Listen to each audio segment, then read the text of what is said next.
시편 32편.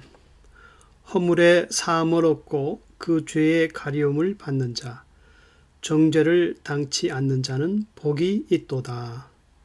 신앙생활에 있어서 회개는 비록 부끄러운 것이지만 인생을 참되고 행복하게 만드는 귀한 것입니다. 이런 회개를 통하여 성도들은 하나님과의 관계 그리고 인간과의 그 관계가 회복이 됩니다. 즉 용서라는 기쁨을 누리며 새로운 하루를 맞이하게 됩니다. 그러나 만약 우리 성도들이 죄를 삼키고도 회개치 않으면 그것은 마치 그 심령에 독이 들어간 것처럼 심히 괴로워집니다. 그래서 죄를 토해내는 회개를 해야 비로소 마음의 평안을 누리게 됩니다. 그러므로 회개, repent, 이것은 지나간 일을 돌이키고 마음을 바꾸어 하나님께로 향한다는 것입니다. 그러나 성경에서 말하는 회개는 이런 심적인 변화만 말하는 것이 아니고 하나님께 대한 인간의 태도가 근본적으로 변화되는 것을 진정한 회개라고 말씀합니다. 한 예로 예수님이 전한 회개의 메시지는 모두 생활이 변화되어 회개에 그 합당한 열매를 맺어야 한다는 것이었습니다.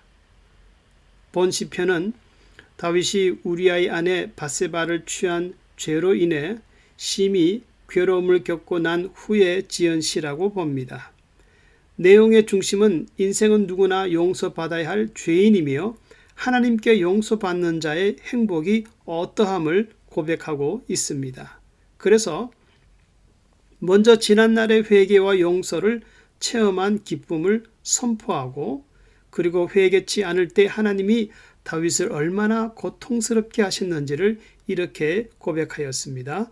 내가 죄를 삼켜 토설치 아니할 때에 종일 신음함으로 내 뼈가 쇠하였도다. 주의 손이 나를 밤낮으로 꾹꾹 누르시니 내 몸의 진액이 변하여 여름 가물에 마름같이 되었나이다. 하나님의 성품은 성경에 나타난 대로 우리 성도들의 죄를 그냥 지나치지 않으십니다.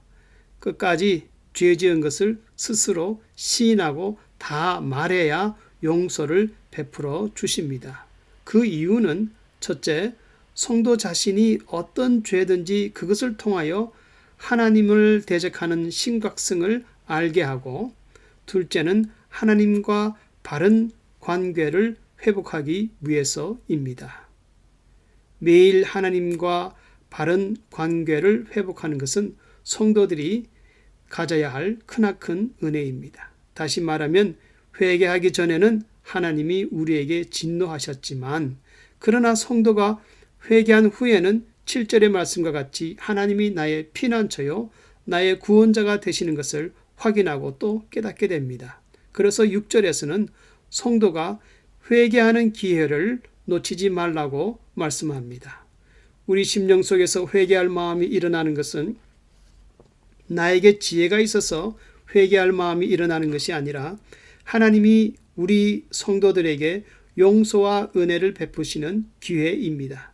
그러므로 성도들은 회개하는 기회를 놓치지 말고 미루지도 말아야 합니다. 회개하고 나면은 홍수가 밀어닥쳐도 미치지 못하리라. 6절, 내 갈 길을 가르쳐 보이고 너를 주목하여 목적 없는 삶이 되지 않도록 훈계하리로다. 8절, 그러므로 비록 환난이 있어도 회개하는 성도들에게는 무너지지 않는 구원이 있다고 말씀합니다. 그럼 실제적인 문제에 있어서 우리 성도들이 회개만 하면은 그 당하는 환난에서 항상 구원을 받는가 할 때 경우에 따라 구분할 필요가 있습니다. 첫째는 당하는 환난이 회개를 위한 것이라면은 성도가 회개할 때 그 환난은 당장 사라집니다. 예를 들면 니느웨로 가지 않고 하나님께 불순종하였던 요나가 다시 쓸어가는 배를 타고 가다가 큰 풍랑을 만났지만은 요나가 회개할 때 그 풍랑은 즉시 사라지게 되었습니다.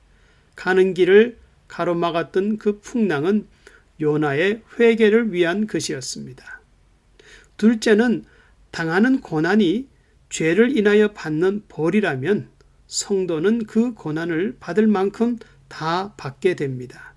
그러나 성도가 회개할 때 하나님은 그 환난과 고난을 끝까지 감당할 수 있는 은혜를 베푸십니다. 예를 들면 삼손은 자신의 두 눈이 뽑혔어야 비로소 자신의 어리석음을 깨닫는 회개를 하게 되었습니다. 그러나 하나님은 삼손의 생애가 다할 때까지 비록 그의 육신의 눈은 닫혔지만 영의 눈을 떠서 살 수 있도록 은혜를 베풀어 주셨습니다. 그래서 삼손은 마지막까지 하나님을 대항하는 블레셋과 싸움을 하는 기도를 하였고 사사기 16장 30절에서는 삼손이 기도하며 죽을 때에 그때 죽인 자가 살았을 때 죽인 자보다 더욱 많았더라 라고 말씀하고 있습니다. 성도들에게 회개는 하나님의 은혜를 다시 회복시키는 유일한 길입니다. 그러므로 성도들이 성령 충만을 구할 때 동시에 회개의 영으로 충만할 것을 또한 구해야 할 것입니다. 여호와께서 말씀하시되 오라 우리가 서로 변론하자. 너희의 죄가 주홍 같을지라도 눈과 같이 희어질 것이요 진홍같이 붉을지라도 양털같이 희게 되리라. 이사야서 1장 18절의 말씀입니다. 성도님들 중에 하나님께 회개할 것이 있는데도 그냥 하루하루를 지나고 있는 분이 있습니까? 허물의 사함을 얻고 그 죄의 가리움을 받는 자, 정죄를 당치 않는 자는 복이 있도다. 회개를 제대로 하지 않을 때 그것은 모든 기도를 가로막는 큰 장애물이 됩니다. 그러나 성도들이 큰 믿음의 기도를 할 수 있고 강한 원수를 넉넉히 이길 수 있는 것은 모두가 기도를 가로막는 장애물이 없을 때 가능한 것입니다. 그리고 진실한 성도는 11절의 말씀과 같이 자신의 잘못을 인정하고 하나님께로 돌아오는 삶을 기뻐하는 자입니다. 나의 모든 기도에 장애물이 없는, 그래서 큰 믿음의 기도를 드릴 수 있는 이런 복된 삶이 늘 있기를 주의 이름으로 축원합니다.